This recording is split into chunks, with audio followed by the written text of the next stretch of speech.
Tov, ce soir, Bezrat Hashem, nous allons poursuivre les halachot du Homer et parler de celui qui doute avoir compté le Homer la veille au soir. Donc il doute avoir compté non seulement la veille au soir, mais aussi en journée.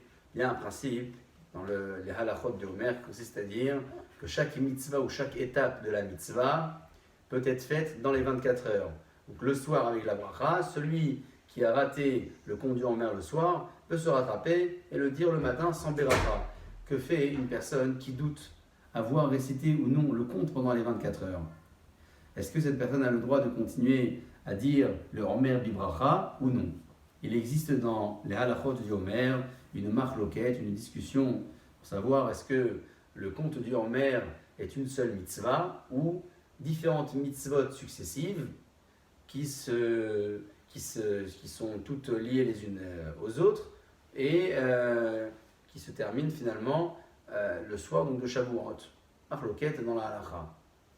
Raison pour laquelle c'est noté que celui qui doute avoir dit le compte du Homer la veille au soir et la journée qui est suivie peut continuer à compter l'ibracha.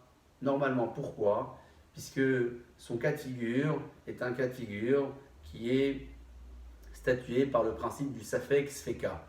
Safek Sfeka, ça veut dire qu'il y a un doute qui se greffe à un autre. Le premier doute, c'est de savoir est-ce que c'est une seule mitzvah, et donc celui qui a raté un maillon de la chaîne ne peut pas poursuivre le Homer avec la bracha, ou ce sont différentes mitzvot successives, et donc celui qui a raté le compte du Homer un jour peut très bien continuer avec la bracha normalement. Ça c'est un premier doute, un premier Safek, comme qui la halacha a été définie, comme le premier ou le second avis.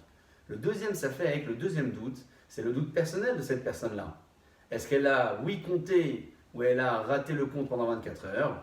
Compte tenu du fait que ce cas est statué par le principe du Safek Sfeka, elle aura le droit de continuer le Homer avec la bracha normalement. Pour éviter d'être confrontée à ce genre de situation, mieux vaut mettre un rappel dans son téléphone ou compter sur les différents messages qui circulent et le jour de Shabbat, demander à quelqu'un de nous rappeler après la tombée de la nuit au Chim Tiv.